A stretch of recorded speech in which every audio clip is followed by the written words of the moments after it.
Rain hammered the tall windows of Blackwood Hall as Duke Alaric Sinclair stood in the middle of the grand hallway, his voice cutting through the silence like a blade. Every servant nearby froze where they stood. Alina Whitmore did not move at first. She simply stared at him, waiting for the words to change, waiting for him to take them back. He did not. "Leave my estate," he said again, quieter this time but no less final. "Tonight before the hour ends." The fire in the hearth crackled behind him, throwing shadows across his face, but Alina could not read what was hidden there. Only days ago, this same man had looked at her with something close to warmth. Now his eyes were cold stone.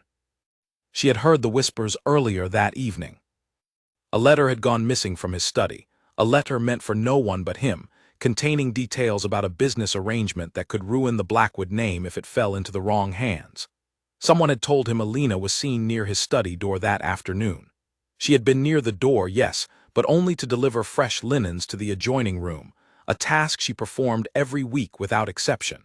No one had asked her to explain. No one had given her the chance. Alina lifted her chin. 3 years she had lived in this house, first as a companion to his ailing aunt, and after her passing, as the quiet hand that kept the household running when grief had left the Duke unable to manage even the smallest decisions. She had brought him tea when he forgot to eat. She had kept his sister company through long winter nights when nightmares would not let the girl sleep.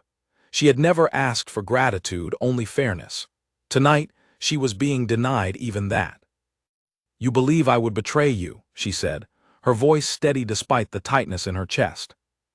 "I believe what I was told," Alaric answered, though something flickered across his face as he said it, something that looked almost like doubt. "Then you believe wrongly." Alina did not raise her voice. She had learned long ago that dignity spoke louder than anger ever could. "But it seems my word means little in this house." He said nothing. The silence stretched long enough that the housekeeper, Mrs. Pemberton, standing near the staircase, opened her mouth as if to intervene, then thought better of it. No one interrupted the Duke when his jaw was set like that. Alina turned without another word and walked toward the servants' stairs. Her hands trembled only slightly as she reached her small room at the end of the east corridor. She did not cry. She refused to give anyone the satisfaction of tears, least of all herself. She packed the few things that were truly hers: a wooden hairbrush that had belonged to her mother, 2 plain dresses, a small tin box of letters from her late father, and a shawl her aunt had knitted before she passed.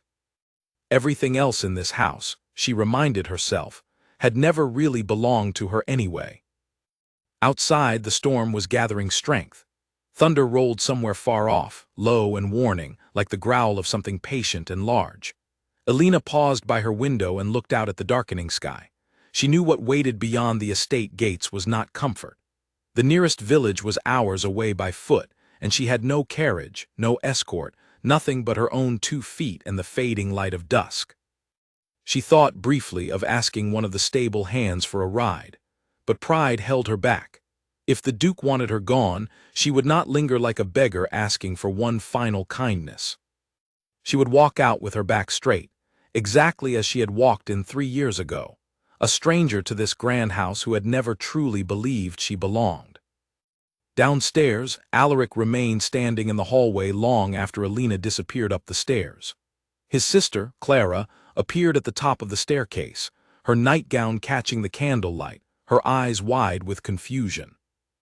"What happened?" she asked. "I heard shouting." "Nothing that concerns you," Alaric said, though his voice lacked its usual firmness. "It concerns me if it concerns Alina," Clara said, descending the stairs quickly. At 17, she had never learned to hide her feelings the way her brother had. "Where is she? Why is everyone acting as though someone died?" Alaric did not answer. He turned instead toward his study, the very room at the center of tonight's accusation, and shut the door behind him. Inside, the missing letter's absence gnawed at him more than he wanted to admit. It was not simply the contents of the letter that troubled him. It was the fact that the person he trusted most in this house, more than he had allowed himself to acknowledge until this very moment, was the one he had just cast out into a storm.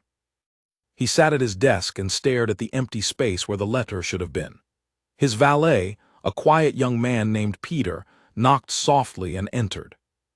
"Your Grace," Peter said carefully, "I feel I must tell you something." Alaric looked up, his patience thin. "Speak plainly."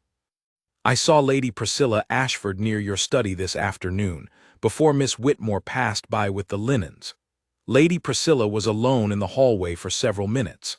I did not think much of it at the time, but given tonight's events, I thought you should know." The room went still. Alaric felt something cold settle in his stomach. Priscilla Ashford, a woman from a neighboring estate who had made her interest in him known on more than one occasion, had visited earlier that day under the pretense of returning a borrowed book. She had been unattended for a short while when Clara had been called away to attend to a minor household matter. "Why did you not say this sooner?" Alaric demanded, rising from his chair. "I did not think it my place, Your Grace. And I did not realize the letter had gone missing until the accusations were already made against Miss Whitmore." Alaric's hands curled into fists at his sides. He had acted on assumption, on the convenient word of a servant who claimed to have seen Alina near the door, without asking a single question, without giving her even a moment to explain herself. He, who prided himself on fairness in every business dealing, had failed to extend that same fairness to the one person who had never given him a reason to doubt her.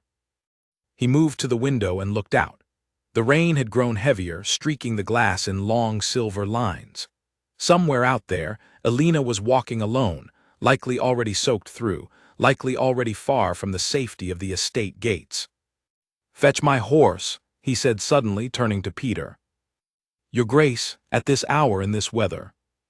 "Now," Alaric said, his voice sharp enough that Peter did not question him again. Clara, who had been listening quietly from the hallway, stepped into the doorway. "You're going after her." "I have to," Alaric said, and for the first time that night his voice cracked slightly, revealing the fear underneath his anger. "I was wrong, Clara. I was wrong about everything." "Then go," Clara said simply. "Don't waste time explaining it to me. Explain it to her." Alaric nodded once and moved past her, already pulling his coat from its hook near the door. Outside, the wind had picked up, bending the trees along the drive, and the rain fell in sheets that made it nearly impossible to see more than a few feet ahead. He did not care. Somewhere out there, on a road she did not know well, in weather that showed no mercy, Alina Whitmore was walking away from the only home she had known in years, believing that no one would come looking for her. He intended to prove her wrong. Meanwhile, Alina had already passed through the estate gates, her shawl pulled tight around her shoulders, offering little protection against the rain that had begun to fall in earnest. The road ahead stretched dark and unfamiliar, lit only by the occasional flash of lightning that illuminated the path for a brief, blinding moment before plunging everything back into darkness. She kept walking, telling herself that the nearest inn could not be more than a few hours away if she kept a steady pace. Her boots were already soaked through, and the cold had begun to creep into her bones, but stopping was not an option. Stopping meant thinking, and thinking meant remembering the look on Alaric's face when he had ordered her gone, the coldness that had replaced whatever warmth she thought she had seen growing between them these past months. She had been foolish to hope for more than what her position allowed. She was a companion, a caretaker, a woman without title or fortune, and he was a duke bound by duty and name. Whatever moments of kindness had passed between them, whatever quiet conversations they had shared by the fire on long winter evenings, none of it had been enough to earn his trust when it mattered most. Thunder cracked overhead, closer now, and Alina flinched despite herself. She glanced back once toward the estate, its outline barely visible through the curtain of rain, its windows glowing faintly like distant stars. She would not look back again, she told herself. Whatever came next, she would face it walking forward. The road curved ahead into a stretch of dense trees, and Alina hesitated only a moment before continuing into the darkness beneath their branches. The trees offered some shelter from the worst of the rain, but they also blocked what little moonlight had managed to break through the clouds.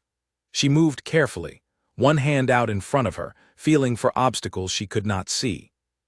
Behind her, though she did not yet know it, Hoofbeats were beginning to close the distance, growing louder with every passing minute as a rider pushed his horse through the storm with a desperation that bordered on recklessness. Alaric had left the estate only minutes after Alina, but the darkness and the storm made tracking her path nearly impossible. He rode toward the main road first, reasoning that she would have taken the most direct route toward the village, unaware that Alina had chosen the older forest path instead, a shortcut she remembered from an errand she had run months before. The distance between them, rather than closing, was slowly beginning to widen, though neither of them yet realized it. Somewhere in the darkness and the rain, two people who had once found comfort in each other's presence were now moving further apart, each driven by their own fears, each unaware of how close disaster might be waiting on the road ahead. Alina pressed on through the trees, her breath coming quicker now, not from exhaustion alone, but from a growing unease she could not quite name. The forest at night was unfamiliar, full of sounds she could not identify, shapes that seemed to shift at the edge of her vision. She told herself it was only the storm playing tricks on her mind, only the wind moving branches she could not see clearly. But somewhere ahead, where the path dipped down toward a stream she would need to cross, the water was rising faster than she could have anticipated, swollen by hours of heavy rain, and Alina Whitmore was walking directly toward it with no knowledge of the danger that waited in the dark. The stream that had once been a gentle trickle beside the forest path now roared with the force of the storm behind it. Alina heard it before she saw it, a low rushing sound that grew louder with every step, until she stepped out from beneath the trees and found the narrow crossing she remembered had swollen into something far more dangerous. The wooden footbridge she had used months before now sat half submerged, its old boards straining against the current. She stopped at the edge of the water, her heart pounding. Turning back would cost her hours, hours she did not have if she wanted to reach the village before the worst of the night settled in. Crossing looked risky, but the alternative meant retracing her steps through the forest in complete darkness, with no guarantee the storm would ease before morning. She took a steadying breath and stepped onto the first board of the bridge. It groaned beneath her weight but held. She moved carefully, one hand gripping the rope railing that had been strung along one side, her eyes fixed on the far bank where the path continued upward through a break in the trees. Halfway across, a gust of wind slammed into her, and the bridge shuddered violently. Alina gripped the rope tighter, her knuckles white, her breath caught in her throat. For a moment she thought she might fall. The water below churned dark and fast, carrying broken branches and debris downstream with alarming speed. She forced herself to keep moving, one careful step at a time, refusing to let fear freeze her in place. When she finally reached the far bank, her legs were shaking so badly she had to lean against a tree trunk to steady herself. She allowed herself only a moment to recover before continuing on, unaware that the bridge behind her had shifted further with her passing, its remaining supports weakening with each surge of water. Back at Blackwood Hall, Clara had not returned to her room after her brother rode out into the storm. Instead, she made her way to the drawing room where Lady Priscilla Ashford had been staying as a guest for the past several days, ostensibly to discuss an upcoming charity gathering the two families were meant to host together. Clara found the woman seated calmly by the fire, a cup of tea in her hands, looking entirely undisturbed by the chaos that had unfolded only an hour before. "You seem remarkably at ease," Clara said, not bothering to disguise the edge in her voice, for someone whose visit coincided so neatly with a missing letter. Priscilla's expression did not change, though something flickered briefly behind her eyes. "I don't know what you mean to imply, Lady Clara." "I think you know exactly what I mean." Clara stepped further into the room, her arms crossed. "Peter saw you near the study, alone, before anyone accused Alina of anything." "Servants see many things," Priscilla said smoothly, setting down her cup. "It does not mean their observations carry any weight." "It carries enough weight that my brother has ridden out into a storm to find a woman he wrongly cast out of his own home," Clara snapped. "If something happens to her tonight, the blame will not rest with servants' gossip. It will rest with whoever truly took that letter." For the first time, a flicker of unease crossed Priscilla's composed face. She rose from her chair, smoothing the front of her dress. "I think you are overwrought, Lady Clara. Perhaps you should rest." "I think," Clara said, refusing to back down, "that you should consider very carefully what you say next, because I intend to have this house searched from top to bottom before the night is through. And if that letter is found among your belongings, no amount of composure will save your reputation." Priscilla's jaw tightened, but she said nothing further, turning instead toward the window as if the conversation had ended. Clara did not leave. She stood her ground, watching the older woman's reflection in the glass, until finally Priscilla spoke again, her voice quieter now, stripped of its earlier confidence. "I never meant for anyone to be blamed," she said. "I only wanted to see what arrangement your brother had made with Lord Fenwick regarding the northern properties. I thought if I understood his business dealings, I might find a way to make myself more useful to him. I did not expect a servant to be blamed for my curiosity." "You mean you did not expect to be caught?" Clara said coldly. "Where is the letter now?" Priscilla hesitated, then reached into a small drawer of the writing desk near the window and withdrew a folded piece of paper, slightly creased from being hidden away. She held it out without meeting Clara's eyes. Clara snatched it from her hand and unfolded it just enough to confirm it was indeed the missing letter before refolding it carefully. "You will tell my brother the truth the moment he returns," Clara said. "Every word of it, and you will do so without excuses." "And if I refuse?" "Then I will tell everyone in this county exactly what kind of woman schemes her way into a household and lets an innocent person take the blame for her actions. You may decide which conversation you would prefer to have." Priscilla said nothing more, but the color had drained from her face, and Clara knew the threat had landed exactly as intended. She left the room with the letter clutched tightly in her hand, already thinking ahead to what needed to happen next. Someone needed to ride after her brother and Alina, someone who knew the roads better than either of them in the dark and rain. She found Tom, one of the younger stable hands, still awake and tending to the horses that remained in the stable after Alaric had taken his own mount. Tom listened to her explanation with wide eyes, nodding along as she described the missing letter, the true culprit, and the urgent need to find both the Duke and Alina before the storm caused real harm. "I know the old forest path," Tom said. "Miss Whitmore mentioned it once, said it cut the distance to the village nearly in half. If she thought she needed to move quickly, she may have taken it instead of the main road." "Then that is likely where my brother will not think to look," Clara said. "He will assume she took the safer route." "I can take the smaller horse and head that way now," Tom offered. "The path runs close to the old stream crossing. If the water has risen as high as I think it has with rain like this, that crossing won't be safe much longer." Clara felt a fresh wave of fear settle over her at those words. "Then go quickly, please." Tom nodded and moved swiftly to saddle the horse, disappearing into the storm only minutes later, following a route that ran parallel to the one Alaric had taken, hoping to intercept whichever of them he might find first. On the main road, Alaric had begun to realize his mistake. He had ridden for nearly an hour without any sign of Alina, no footprints in the mud that had not already been washed away by the rain, no shelter along the road where she might have stopped to wait out the worst of the storm. Frustration and fear warred within him as he pulled his horse to stop at a fork in the road, one path continuing toward the village along the main route, the other branching off toward the older, less traveled forest trail. He remembered, suddenly, a conversation from months ago, Alina mentioning a shortcut through the woods that saved considerable time on errands to the village. He had barely registered the comment at the time, too absorbed in his own grief and responsibilities to pay close attention to the small details of her days.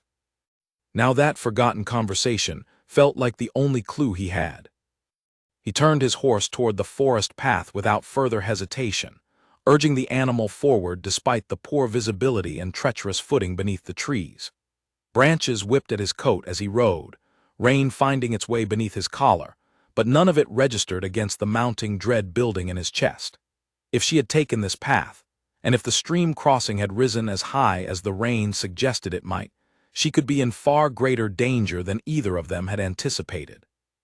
He pushed his horse faster, ignoring the risk to himself, focused entirely on reaching her before the night grew any more dangerous than it already promised to be. Ahead, through the trees, he thought he could hear the distant roar of rushing water, growing louder with every passing minute, and his heart sank with the realization that he might already be too late to prevent whatever waited for her at the crossing. Alina had continued along the upward path after crossing the stream, though her relief at reaching the far bank safely had been short-lived.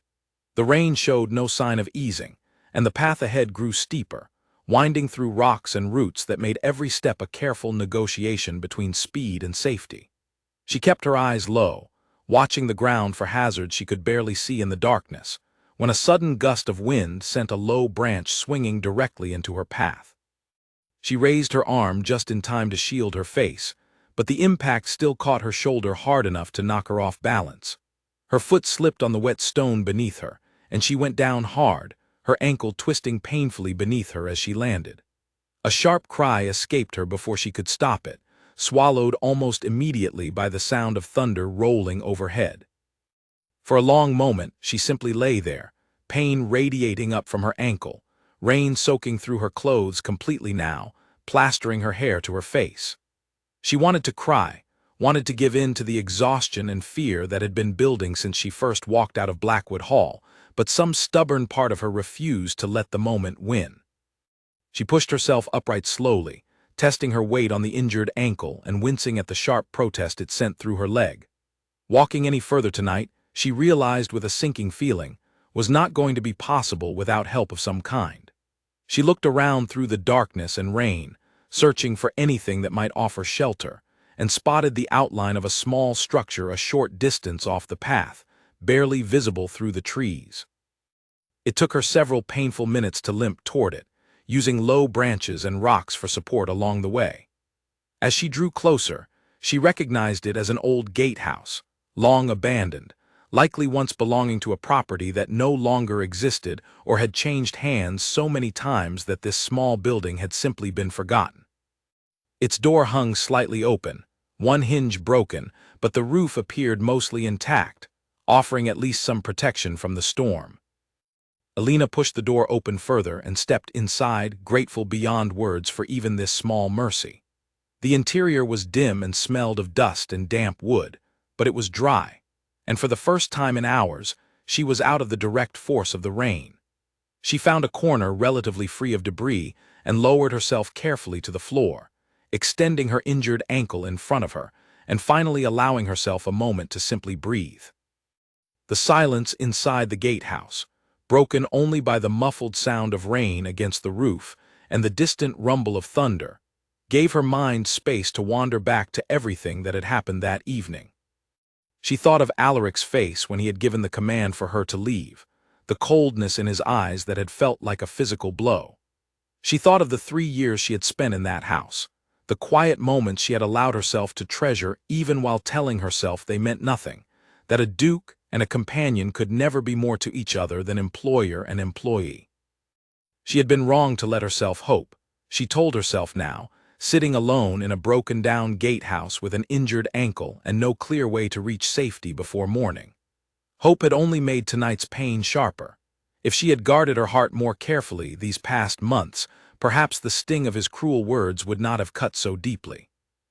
And yet, even as she tried to convince herself that she felt nothing but relief at finally being free of a household that had never truly accepted her, some quieter, more honest part of her mind whispered that she missed him already, missed the rare moments when his guarded expression would soften, when he would speak to her not as a duke addressing a servant, but as a man sharing his thoughts with someone he trusted. She pushed the thought away, unwilling to indulge in sentiment when survival mattered more. Her ankle throbbed steadily, and the cold had begun to seep into her bones despite the shelter from the rain. She wrapped her damp shawl more tightly around herself and tried to think of a plan. Waiting until morning seemed the only reasonable option, when the storm might ease, and she could attempt to continue toward the village in daylight, when at least she could see the path clearly and judge the safety of her footing. She had no way of knowing that outside, not far from where she now sheltered, two riders were converging on the same stretch of forest from different directions, each driven by fear for her safety, each unaware of how close they truly were to finding her. Alaric had reached the stream crossing only minutes after Alina had continued on, and what he found there sent a fresh wave of dread through him. The old footbridge, already weakened by decades of use, had finally given way entirely under the combined force of the rising water and the storm's relentless wind. What remained of its wooden boards floated downstream, tangled with broken branches, leaving no way to cross at this point along the path. He dismounted quickly, moving to the edge of the water and searching the far bank for any sign that Alina had made it across before the bridge collapsed.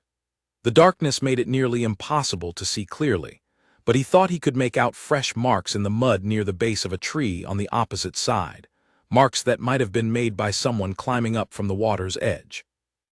Relief flooded through him at the possibility that she had crossed safely before the bridge gave way, followed immediately by fresh worry over how he himself might reach the other side. The water here ran too fast and too deep to risk crossing on horseback, not without significant danger to both himself and his mount. He rode along the bank for several minutes, searching for a narrower point where crossing might be safer, his frustration mounting with every passing minute that separated him further from Alina. Finally, he found a section further upstream where the water narrowed slightly, flowing over a bed of flat rocks that, while still dangerous, offered at least a possibility of crossing without being swept away entirely. He hesitated only a moment before urging his horse forward into the current, gripping the reins tightly as the animal fought against the pull of the water.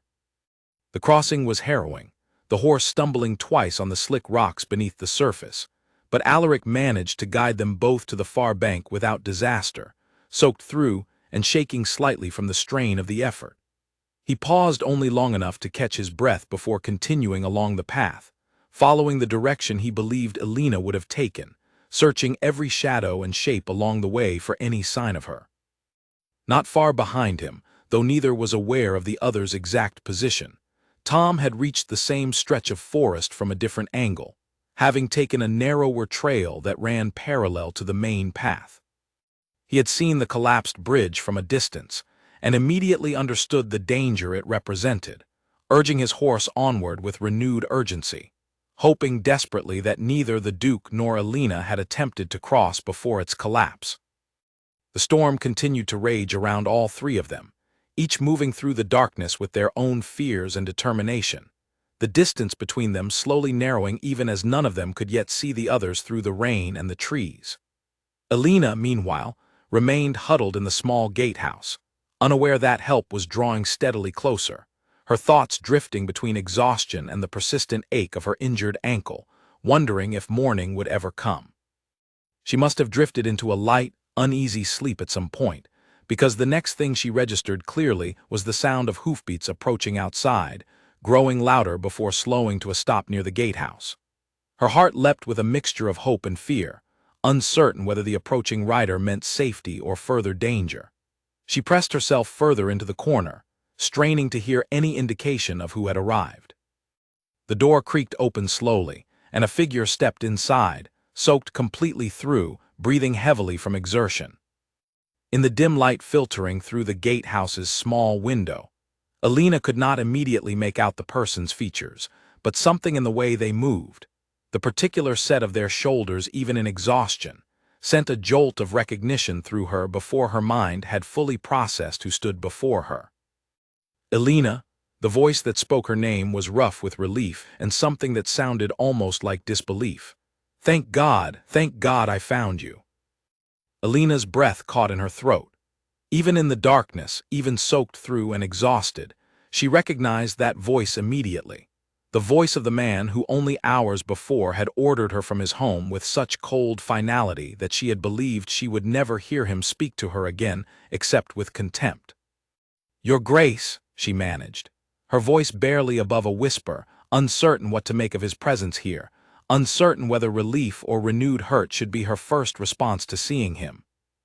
Alaric moved further into the small space, kneeling beside her when he saw the way she held her injured ankle away from the ground, his expression shifting from relief to fresh concern. "You're hurt." "It's nothing serious," Alina said, though the tightness in her voice suggested otherwise. "I fell. The path was slippery." "Let me see." Before she could protest, he had gently taken her ankle in his hands, examining it as carefully as the dim light allowed. His touch was surprisingly gentle for a man who had spoken to her with such coldness earlier that evening, and Alina found herself both grateful for his care and confused by the contrast between the man kneeling before her now and the one who had commanded her departure only hours before. "It's swollen, but I don't believe it's broken," Alaric said finally, looking up to meet her eyes for the first time since entering the gatehouse. "You cannot walk on this. Not tonight and likely not tomorrow either." "What are you doing here?" Alina asked, unable to keep the question from spilling out, months of careful composure finally cracking under the weight of confusion and exhaustion. "You told me to leave. You made it very clear I was not welcome in your home any longer." Alaric's expression crumpled slightly, guilt visible even in the dim light. "I was wrong, Alina, completely wrong. The letter I accused you of taking, it was never you.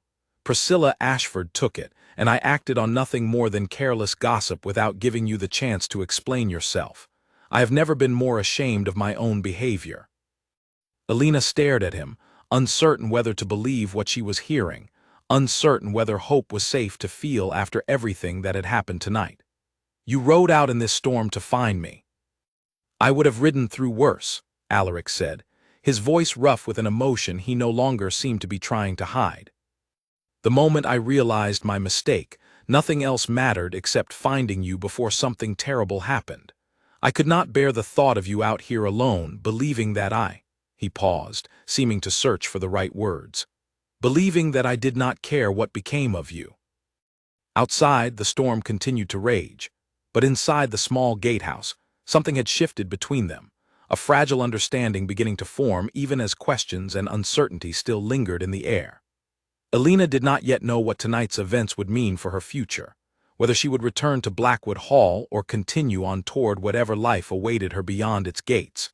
But for the first time since walking out into the rain, she felt something other than hurt and determination. She felt, cautiously and against her own better judgment, the fragile beginning of hope. Alaric removed his sodden coat and draped it carefully over Alina's shoulders despite her weak protest that he would only grow colder himself. He settled beside her against the gatehouse wall, close enough that she could feel the warmth radiating from him even through her damp clothing, and for a long moment neither of them spoke, listening instead to the rain drumming steadily against the roof above. "Tell me what happened," Alina finally said, breaking the silence. "All of it. I want to understand how you came to believe I had betrayed you." Alaric exhaled slowly, running a hand through his damp hair. "A letter went missing from my study this afternoon, one containing details of a business arrangement with Lord Fenwick regarding the northern properties. If certain rivals learned of its contents before the arrangement was finalized, it could have cost me a great deal, both in fortune and in reputation.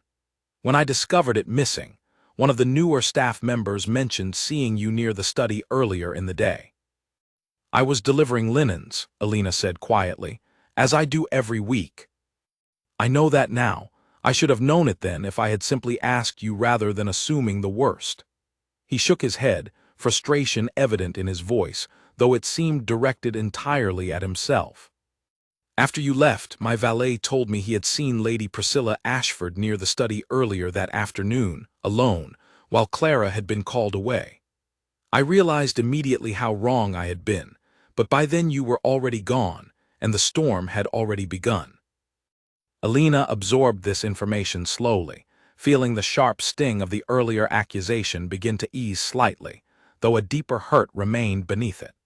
"Why did you believe the word of a servant you barely knew over 3 years of my service to your household? Why was it so easy for you to think the worst of me?" The question hung in the air between them, and Alaric did not answer immediately. When he finally spoke, his voice carried a weight of old grief that Alina had rarely heard him express so openly. Because I have spent years believing that trusting people leads only to loss. My wife died in childbirth, along with the child we had hoped for, and in the months that followed, I convinced myself that the safest way to live was to expect disappointment before it could surprise me. I built walls around myself, Alina, and when tonight's accusation came, some old, wounded part of me reacted before I allowed myself to think clearly. I am not proud of that. I have never been more ashamed of anything in my life. Alina's chest tightened at the raw honesty in his words. She had known, in a vague and distant way, that grief had shaped the man she worked for, that the coldness he often displayed was not simply cruelty but armor built from pain. Hearing him admit it so plainly, however, softened something in her that she had been trying to guard carefully for months. "I am sorry for your loss," she said softly. "I did not know the full extent of what you carried." "Few people do," Alaric admitted. "I have not spoken of it this openly in years, perhaps not since it happened." He turned to look at her directly, his expression earnest in a way she had rarely seen from him.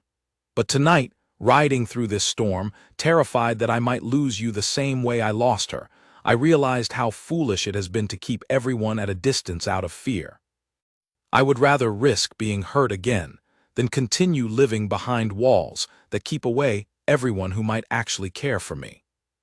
Alina did not know how to respond to such an admission. Her own emotions tangled between lingering hurt and a growing warmth she had not expected to feel again tonight. Before she could find the right words, the gatehouse door creaked open once more, and Tom stepped inside, drenched and out of breath, clearly relieved to find them both. "Your Grace," Tom said, bowing slightly despite his exhaustion. "Lady Clara sent me. She discovered the truth about the letter shortly after you left. Lady Priscilla confessed to taking it." "I already suspected as much," Alaric said. "Peter told me before I rode out." "There's more," Tom continued. "Lady Clara has the letter safely in hand, and she has made it clear to Lady Priscilla that the truth will be told to everyone the moment you return. She wanted you to know so you would not waste further time worrying about clearing Miss Whitmore's name. Her only concern now is finding you both safely." Relief passed briefly across Alaric's face before concern for practical matters took over. "Miss Whitmore has injured her ankle. She cannot walk, and the bridge across the stream has collapsed entirely. We will need another way back to the estate."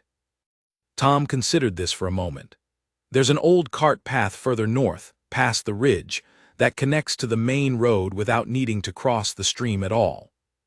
It adds perhaps an hour to the journey, but it would be far safer than attempting another crossing tonight, especially with Miss Whitmore unable to walk."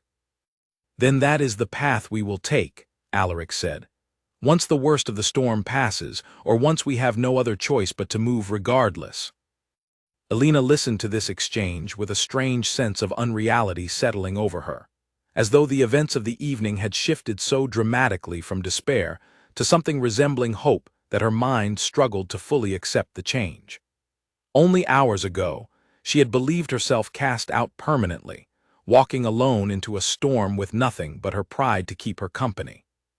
Now she sat in a broken gatehouse with the very man who had ordered her departure, listening to him speak of his own grief and fears with a vulnerability she had never witnessed from him before, while a loyal, stable hand worked out the safest path to bring her home. Home, she thought to herself, testing the word silently. Was Blackwood Hall truly home to her, or had it simply been the place she resided while employed there?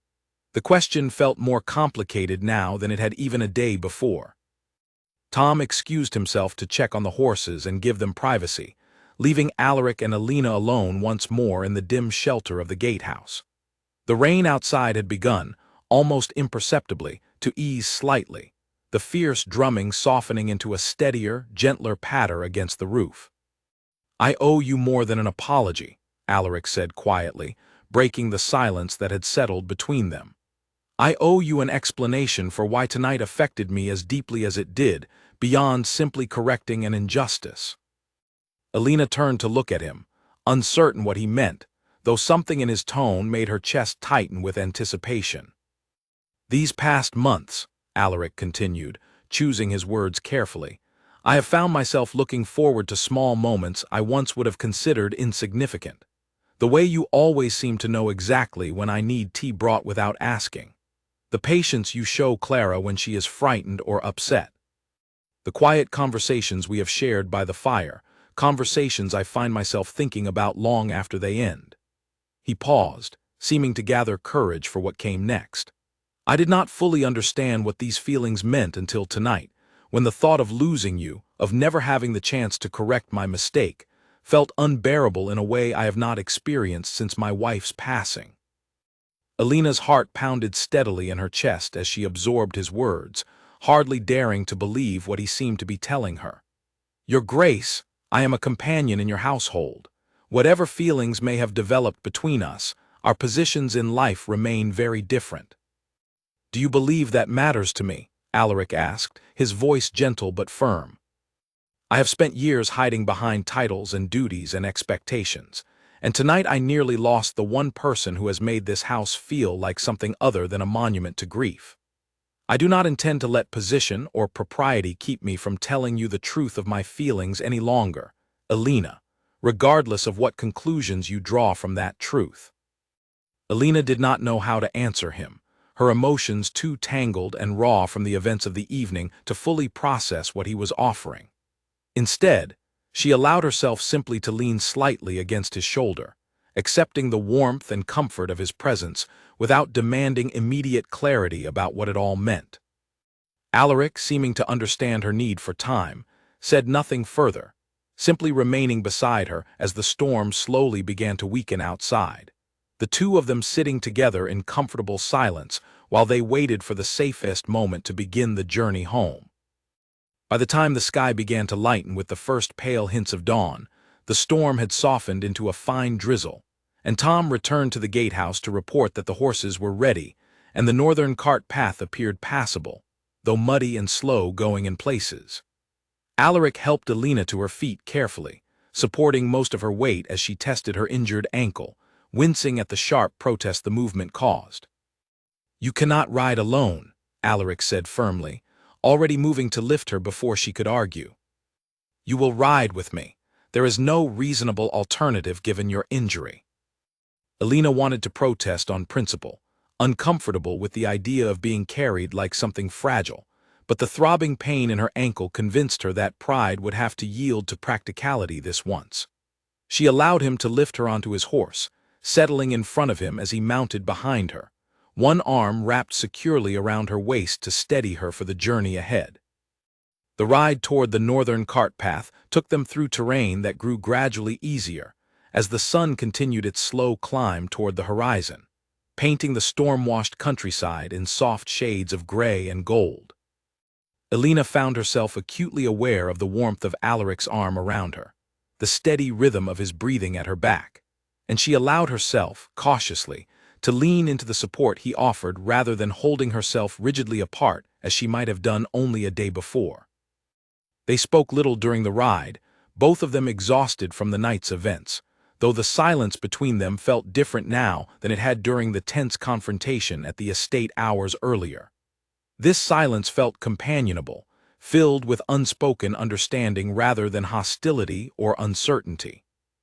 Tom rode ahead of them, occasionally checking back to ensure they were keeping pace, clearly relieved that the night's crisis appeared to be resolving itself favorably. As they crested the final ridge before Blackwood Hall came into view, Alina felt a complicated wave of emotion wash over her at the sight of the grand house in the early morning light, its windows catching the first rays of sun, appearing far less imposing now than it had felt the previous evening when she believed she was leaving it forever. Clara was waiting near the front entrance when they finally arrived, having clearly kept watch through much of the night despite the late hour. She rushed forward the moment she recognized her brother's horse approaching, relief evident in every line of her exhausted face. You found her, Clara said, her voice thick with emotion as Alaric carefully helped Alina down from the horse. Thank goodness. I have been sick with worry since you both rode out. Her ankle is injured, Alaric said, supporting Alina as she attempted to stand. We need to get her inside and have someone look at it properly. Clara immediately called for assistance, and within minutes, Alina found herself settled in a comfortable chair near the drawing-room fire while Mrs. Pemberton examined her ankle with practiced hands, declaring it a bad sprain rather than a break, though it would require rest and careful attention over the coming days.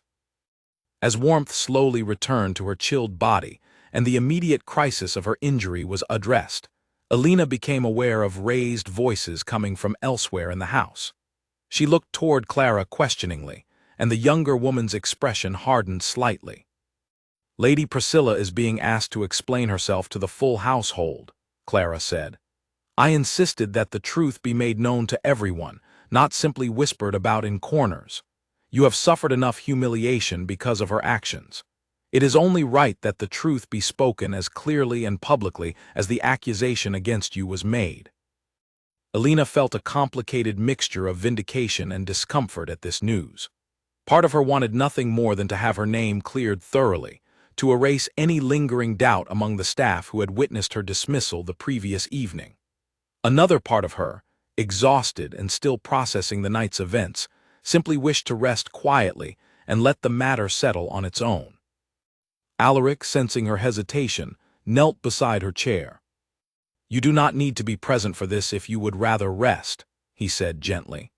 "Whatever happens next, your name will be cleared, and Priscilla will face appropriate consequences for her deception.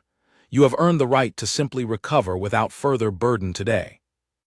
Alina appreciated his consideration, but something within her, some remaining thread of pride and determination, made her shake her head. "No, I want to be there. I want to hear the truth spoken plainly, not simply take comfort in second-hand accounts of what was said." Alaric nodded, understanding her need, and helped her to the drawing-room where the rest of the household had gathered, summoned by Clara's insistence that the matter be resolved openly rather than quietly swept aside. Priscilla stood near the center of the room, her earlier composure entirely gone, replaced by a pale, anxious expression as she faced the assembled staff and family members. "Lady Priscilla has something to say," Clara announced once everyone had settled, her voice carrying clearly across the room.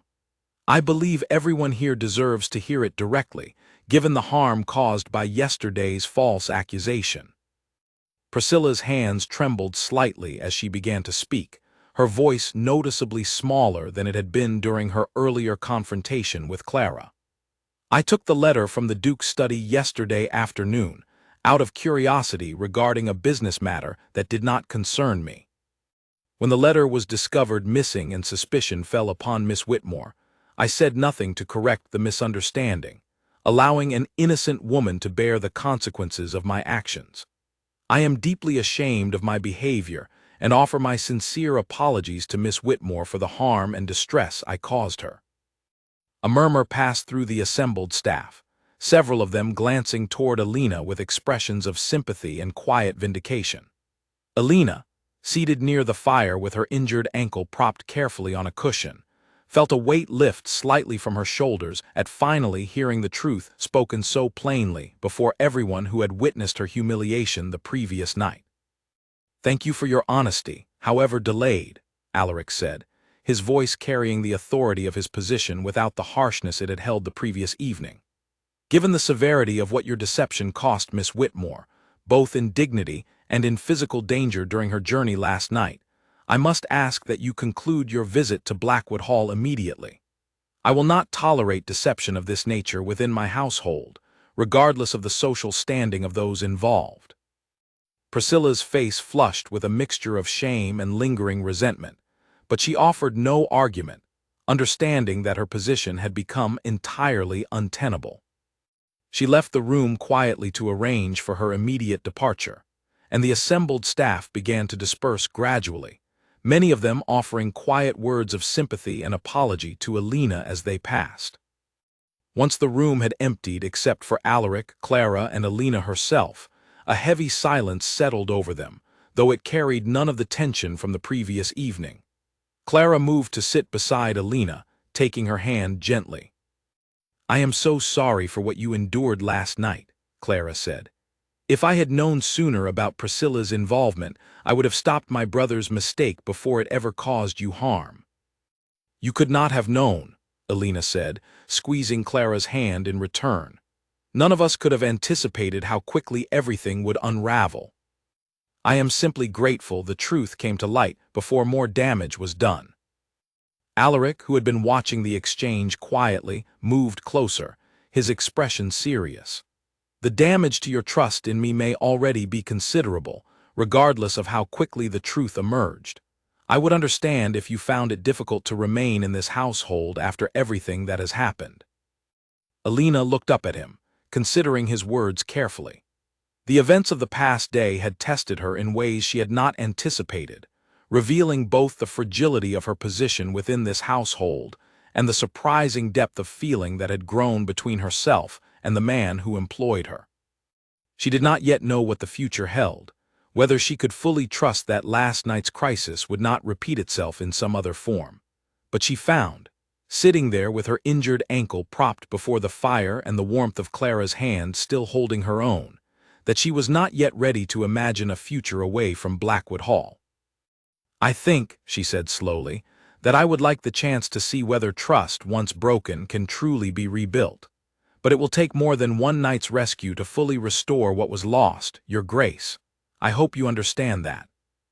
I understand completely, Alaric said, relief evident in his voice despite the caution in her words. And I intend to spend however long it takes proving that your trust in me is not misplaced.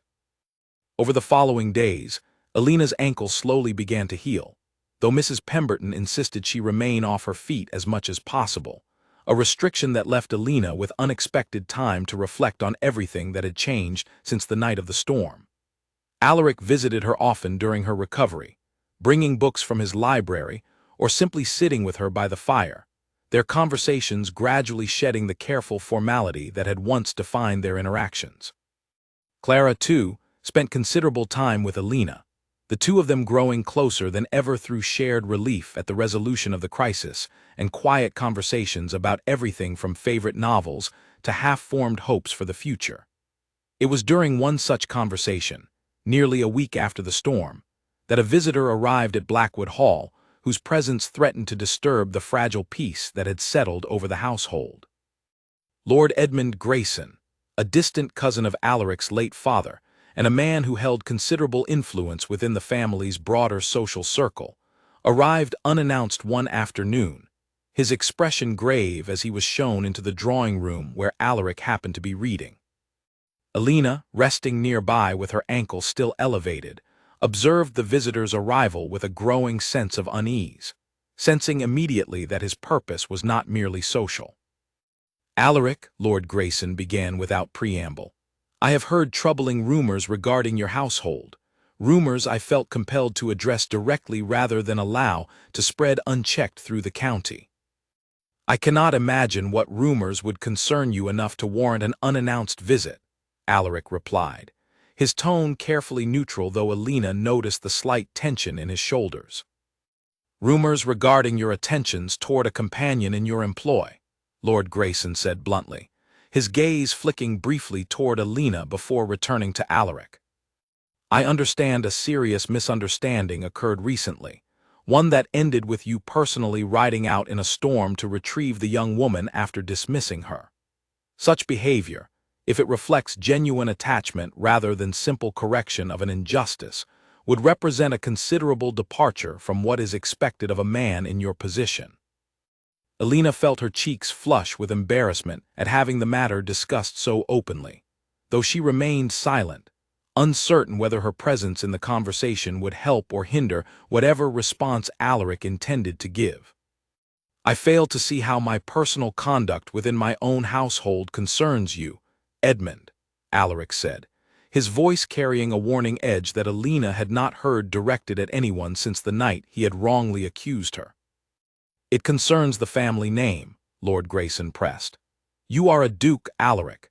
Your marriage, whenever it occurs, carries implications for alliances, for the family's standing, for considerations far beyond your personal preferences.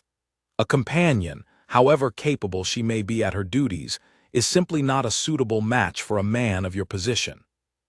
I say this not out of cruelty, but out of genuine concern for the family's future." Alaric rose from his chair, his expression hardening into something Alina had rarely witnessed, a controlled anger that seemed to draw on reserves of restraint she had not known he possessed. "My marriage, whenever it occurs, will be my decision alone, based on considerations of character and genuine affection rather than calculations of social advantage. I have spent years honoring the family's expectations at the expense of my own happiness, Edmund, and I have come to realize the cost of that choice was far greater than I once believed." "You speak as though your grief has clouded your judgment," Lord Grayson said, though his tone had softened slightly, suggesting genuine rather than purely political concern beneath his objections.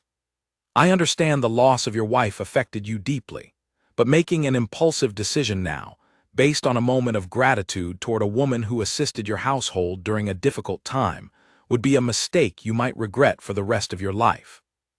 "This is not gratitude, Edmund," Alaric said firmly, "and it is not impulsive. I have come to know Miss Whitmore's character over 3 years of her service to this household, her patience, her honesty, her genuine care for both myself and my sister during our most difficult moments. Whatever decisions I make regarding my future will be based on that knowledge, not on a single night's events." Lord Grayson studied his younger relative for a long moment, seeming to weigh the sincerity of his words against whatever concerns had brought him to Blackwood Hall in the first place. Finally, he sighed, some of the rigidity leaving his posture. "I see that my concerns will not sway you tonight. I ask only that you consider carefully before making any permanent decisions, Alaric. The scrutiny that will follow such a match would not be insignificant, and I would not wish to see either you or Miss Whitmore suffer under society's judgment without full understanding of what that judgment might entail." "I appreciate your concern for our well-being," Alaric said, his tone softening slightly now that the immediate confrontation had passed. "But I have made my peace with whatever consequences may follow from following my own conscience rather than convention." Lord Grayson departed shortly after, leaving behind a heavy silence in the drawing-room. Alina, who had remained quiet throughout the exchange, finally spoke once they were alone. "He is not entirely wrong, Alaric. A match between us would draw considerable attention and judgment from those who believe such things should be governed strictly by rank and expectation." "Does that concern you?" Alaric asked, moving to sit beside her, his expression searching. Alina considered the question carefully before answering. "It concerns me less than it perhaps should. I have spent most of my life without the protection of significant rank or fortune, Alaric. I am accustomed to navigating a world that does not always extend courtesy or fairness to those in my position. What concerns me more is whether you have truly considered what such judgment might cost you, cost your family's standing, cost the alliances and expectations that come with your title." "I have considered it," Alaric said quietly. "I considered it during every hour I spent searching for you in that storm, weighing what I might lose against what I had already nearly lost by letting fear and old grief dictate my choices. Whatever society may say, Alina, I would rather face their judgment with you at my side than live the rest of my life within walls built from caution and convention." Alina felt something within her chest loosen slightly at his words, though uncertainty still lingered at the edges of her growing hope. The path ahead, she understood clearly now, would not be simple or free from obstacles, whether from lingering social judgment, from family members who shared Lord Grayson's concerns, or from her own occasional doubts about whether she truly belonged in a world so different from the one she had grown up in. But sitting there in the quiet drawing-room, with the fire crackling softly in Alaric's hand finding hers with a gentleness that had become increasingly familiar over the past week, Alina found that whatever obstacles awaited them, she no longer wished to face the future without him beside her, regardless of what that choice might eventually cost either of them in the eyes of a society quick to judge and slow to forgive. In the weeks that followed Lord Grayson's visit, word of the confrontation and its underlying cause spread slowly through the surrounding county, carried by servants' gossip and the inevitable curiosity of neighboring families who had long speculated about the reclusive Duke's private affairs. Alina felt the weight of this attention keenly during her first outings, once her ankle had healed sufficiently to allow travel, noticing the way conversations sometimes paused when she entered a room, the way certain ladies of standing regarded her with poorly disguised scrutiny during a charity gathering held at a neighboring estate. She bore this attention with the same quiet dignity she had carried throughout her years of service, refusing to let whispered judgments alter her behavior or diminish her sense of self-worth. Clara, ever loyal, made a point of remaining close by her side during such gatherings, deliberately engaging Alina in warm conversation within earshot of those inclined toward gossip, a subtle but effective way of demonstrating the family's continued support and affection. Alaric, for his part, made no attempt to hide his growing attachment to Alina, escorting her openly to social functions despite the raised eyebrows and murmured comments that inevitably followed. His confidence in the face of such scrutiny gradually began to shift the tone of local opinion, as several families who had initially expressed doubt found themselves reconsidering their judgment upon observing the genuine respect and affection that clearly existed between the Duke and the woman he had once ordered from his estate. Not everyone's opinion softened, however.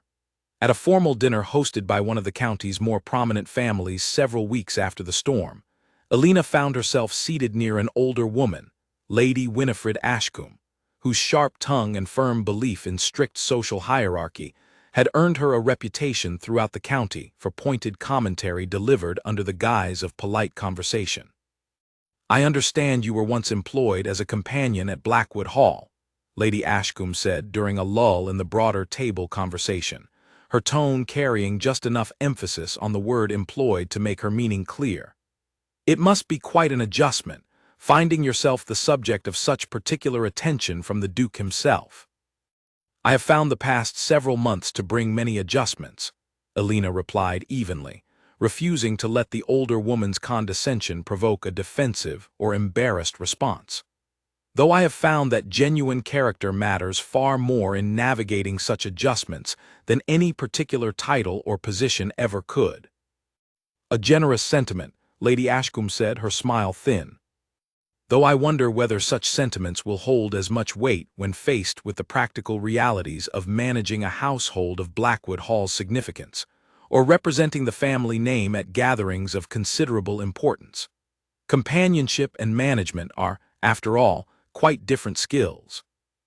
"I have managed Blackwood Hall's daily affairs for the better part of 3 years, Lady Ashcombe," Alina said, allowing a hint of steel to enter her otherwise composed tone. "I do not believe the scope of that responsibility would change dramatically simply because my title within the household might eventually change as well." A brief, uncomfortable silence fell over that portion of the table, several nearby guests exchanging glances at the exchange. Alaric, seated further down the table but clearly attentive to the conversation, chose that moment to intervene smoothly, redirecting attention with a comment about an upcoming county event, sparing Alina from further pointed scrutiny while subtly demonstrating his continued support without drawing undue attention to the tension that had briefly flared. Later that evening, as they rode back toward Blackwood Hall in the carriage, Alaric turned to Alina with visible admiration. "You handled Lady Ashcombe with considerably more grace than I would have managed in your position. I nearly intervened sooner, but you clearly required no rescue." "I have grown accustomed to defending myself against such implications," Alina said, though a small smile tugged at the corner of her mouth. "Though I confess it grows tiresome, constantly proving my worth to those who have decided in advance that I possess none." "You have proven your worth many times over, to everyone whose opinion truly matters," Alaric said firmly. "Clara adores you. My household staff respects you deeply, more deeply than they ever respected the previous companions who held your position before you arrived. And I love you more than I believed myself still capable of loving anyone after losing my wife." Alina's breath caught at the directness of his declaration, spoken so plainly within the confined space of the carriage, without the careful hedging that had characterized many of their previous conversations about the future. "You have not said those words before," she said softly. "I have felt them for longer than I have said them," Alaric admitted. I suppose tonight's encounter with Lady Ashcombe's particular brand of judgment reminded me how foolish it would be to continue withholding the truth of my feelings simply because I have not yet found the perfect moment to express them properly. This seems a rather unconventional setting for such a declaration, Alina said, though warmth had crept into her voice, softening any hint of teasing criticism. Perhaps, Alaric acknowledged, though I find that the most important truths often arrive at inconvenient moments rather than perfectly planned ones. I learned that lesson clearly enough the night I nearly lost you to a storm, because I was too proud and too fearful to trust my own judgment over careless gossip. Alina reached across the carriage to take his hand, her earlier reserve finally yielding fully to the warmth that had been building steadily between them over the past weeks. I love you as well, Alaric. I have for some time now, though I did not allow myself to fully acknowledge it until circumstances forced the truth into the open. The remainder of the carriage ride passed in comfortable silence, both of them simply enjoying the quiet closeness of the moment, free for now from the judgment and scrutiny that awaited them beyond the carriage's protective walls. Whatever challenges remained ahead, whether from Lord Grayson's lingering concerns, Lady Ashcombe's sharp commentary, or the broader society's slow acceptance of a match that defied convention, both of them understood clearly now that they intended to face those challenges together, their earlier uncertainty replaced by a steady, mutual determination to build a future neither of them had believed possible only a few short months before. Autumn had settled fully over the county by the time Alaric decided the moment had finally arrived to make his intentions known in the most formal manner possible. He had spent several weeks quietly preparing for this decision, speaking privately with Clara to secure her enthusiastic blessing, and even paying a respectful visit to Lord Grayson to inform him directly of his plans, rather than allowing the news to reach him through second-hand gossip. Lord Grayson, though still holding some reservations about the social complications such a marriage might create, had ultimately offered his grudging support, acknowledging that he had rarely seen his younger relative display such genuine happiness in the years since his first wife's passing. I still believe you will face considerable challenges, he had said during that visit, but I would rather see you happy and challenged than safe and miserable. You have my blessing for whatever worth it carries. With this support secured, Alaric turned his attention to planning a proposal that would properly honor both the seriousness of his intentions and the unconventional journey that had brought him and Alina to this point. He chose, deliberately, the same gatehouse where he had found her injured and frightened months before, having it quietly restored and cleaned in the intervening weeks, its broken door repaired, its interior transformed from a place of shelter during crisis into a space that now held entirely different associations. He invited Alina for a walk one crisp autumn afternoon, offering no explanation beyond a request for her company, and guided her along the familiar forest path toward the stream, now calm and gentle in the dry autumn weather, nothing like the raging torrent that had nearly claimed the old bridge months before. A new bridge had been constructed in its place, sturdier and wider than the original, a physical testament to the changes that had occurred since that stormy night. When they reached the gatehouse, Alina stopped in surprise at its transformation, taking in the fresh paint on its walls, the new door hanging properly on repaired hinges, flowers planted carefully along its small entrance despite the late season. You did this, she said softly, understanding immediately the significance of the location. I wanted this place to hold a different memory for both of us, Alaric said, guiding her toward the entrance. Not simply the place where I found you injured and afraid, believing I had lost your trust forever, but the place where everything between us truly began to change. Inside, the small space had been furnished simply but warmly, a soft rug covering the floor, a small table set with tea things, and a fire already burning gently in a newly repaired hearth. Alina felt tears gather unexpectedly at the corners of her eyes as she took in the careful thoughtfulness behind every detail. Alina, Alaric said, turning to face her fully once they stood together near the fire, his expression carrying a vulnerability she had come to recognize as genuine rather than practiced. "I have spent months trying to find adequate words to express what you have come to mean to me, and I confess I have not fully succeeded, because I do not believe words alone can capture it properly. But I intend to try, nonetheless."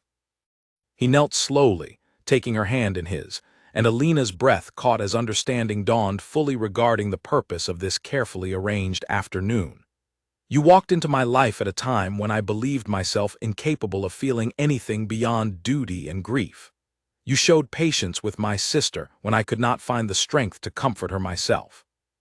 You managed my household with quiet competence that I too often failed to acknowledge properly. And when I wronged you terribly, when fear and old pain drove me to accuse you unjustly, you showed a strength and dignity that humbled me completely." He paused, drawing a small ring from his coat pocket, simple but elegant, clearly chosen with careful thought rather than mere extravagance.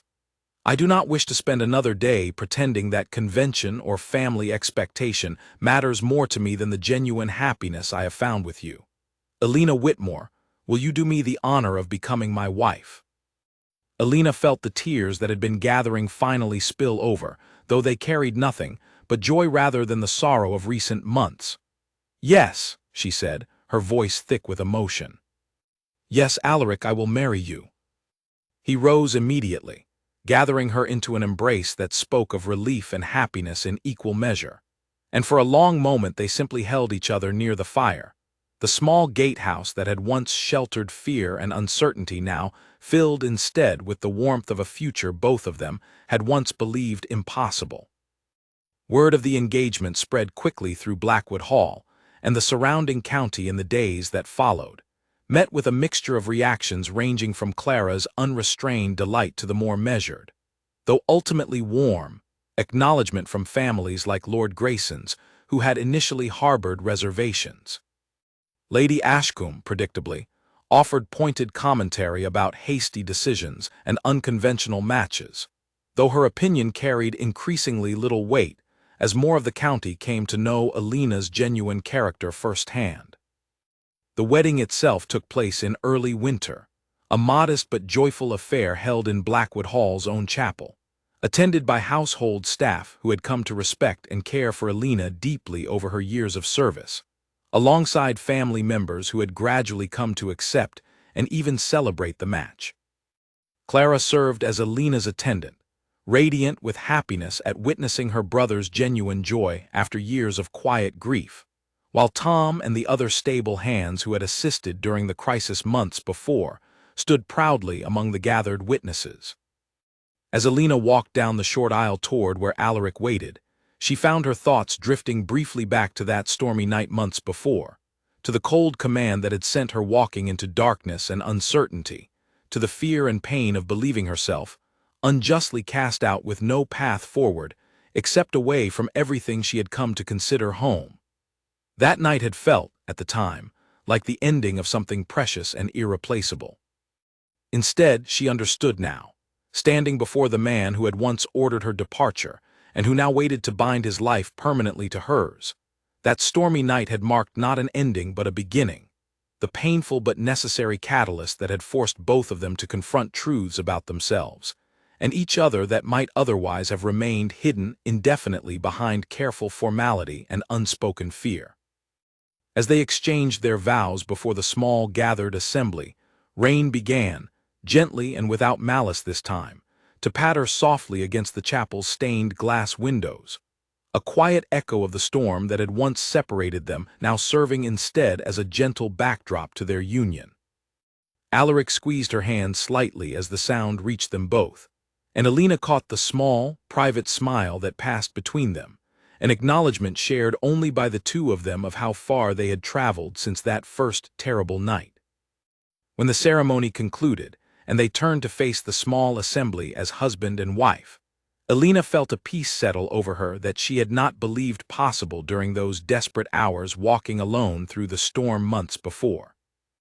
Whatever challenges still awaited them, whatever lingering judgment from society they might yet encounter, she faced the future now not as a companion uncertain of her place, but as the duchess of a household that had, through hardship and honesty, become truly and completely her home.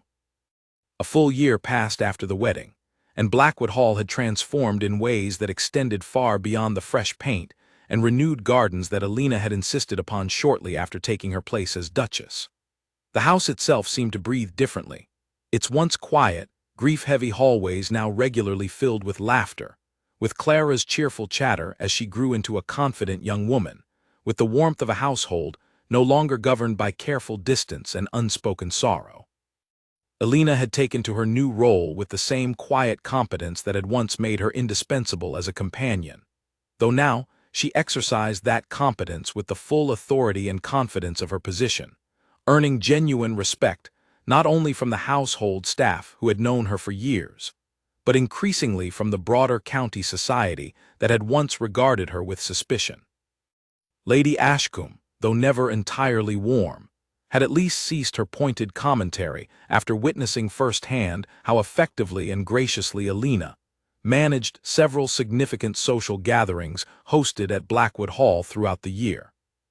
Tom had been promoted to head stable hand, a position he approached with evident pride, often recounting to newer staff members the story of that stormy night when his quick thinking about the northern cart path had helped bring the Duke and his future Duchess safely home. Clara, meanwhile, had blossomed under the combined influence of her brother's newfound happiness and Alina's steady, affectionate guidance, growing into a young woman known throughout the county for both her kindness and her sharp wit, qualities that had begun attracting the attention of several eligible suitors, much to Alaric's simultaneous pride and mild consternation. Priscilla Ashford's fate, by contrast, had followed a far less fortunate path. Word eventually reached Blackwood Hall that her reputation had suffered considerably following her departure, the story of her deception spreading through social circles despite Clara's initial hope that the matter might remain contained. She had eventually settled in a distant county, far removed from the social circles that had once welcomed her, her ambitions for advantageous marriage considerably diminished by the scandal she herself had created. Lord Grayson visited Blackwood Hall periodically throughout the year, his initial reservations having given way gradually to genuine fondness for Alina, whose steady character and evident devotion to Alaric had won him over more completely than he had expected when he first rode to the estate to voice his concerns. He often remarked, during these visits, that he had rarely seen his younger relative appear so genuinely content, an observation that never failed to bring a quiet smile to Alina's face. Alaric himself had changed perhaps most dramatically of all, the careful walls he had built around his heart, following his first wife's death having gradually crumbled entirely under the patient, steady influence of Alina's love. He laughed more easily now, engaged more warmly with his staff and tenants, and had thrown himself into estate improvements and charitable initiatives with an energy that surprised those who remembered the withdrawn, grief-stricken man he had been only a few years before. On the anniversary of that fateful stormy night, Alaric and Alina walked together to the small gatehouse where he had proposed, now maintained carefully as a private retreat, where they often retired for quiet conversation away from the busier demands of the main house. Sitting together near the familiar hearth, Alina found herself reflecting on how dramatically her circumstances had shifted since that terrible evening when she had believed herself unjustly cast out with nowhere to turn. "Do you ever think about that night?" she asked Alaric, watching the firelight play across his features, so much softer and more open now than they had been when she first arrived at Blackwood Hall years before. "Often," Alaric admitted, "though I think about it differently now than I did in the weeks immediately following. I used to think of it primarily as my greatest failure, the moment when fear and old grief nearly cost me everything that mattered. Now I think of it as the beginning of everything good that has followed, painful as it was to endure." "I feel much the same," Alina said, leaning into his shoulder comfortably. "Though I confess there are still moments when I remember the fear of that walk through the storm, the uncertainty of not knowing whether anyone would come for me at all." "I will always come for you," Alaric said quietly, pressing a gentle kiss to the top of her head. "Whatever storms life brings us in the future, know that you will never again face them believing yourself alone. Outside the small gatehouse, autumn had once again begun settling over the county, the trees shifting toward their seasonal colors, the air carrying the crisp promise of the changing weather to come. But inside, warmth and steady contentment had replaced the fear and uncertainty that had once defined this small space, a quiet testament to how thoroughly two people, brought together first by hardship and later by genuine devotion, had managed to transform both a single storm-battered night and an entire household into something neither of them had believed themselves capable of finding again. As the fire crackled softly beside them and the first stars began appearing in the darkening sky outside, Alina allowed herself, fully and without reservation, to simply enjoy the peace of the present moment, grateful beyond measure for the unexpected path that had led her from a cold command to leave, through a night of fear and rain, and finally into a life filled with a happiness she had once believed reserved for other, more fortunate people entirely.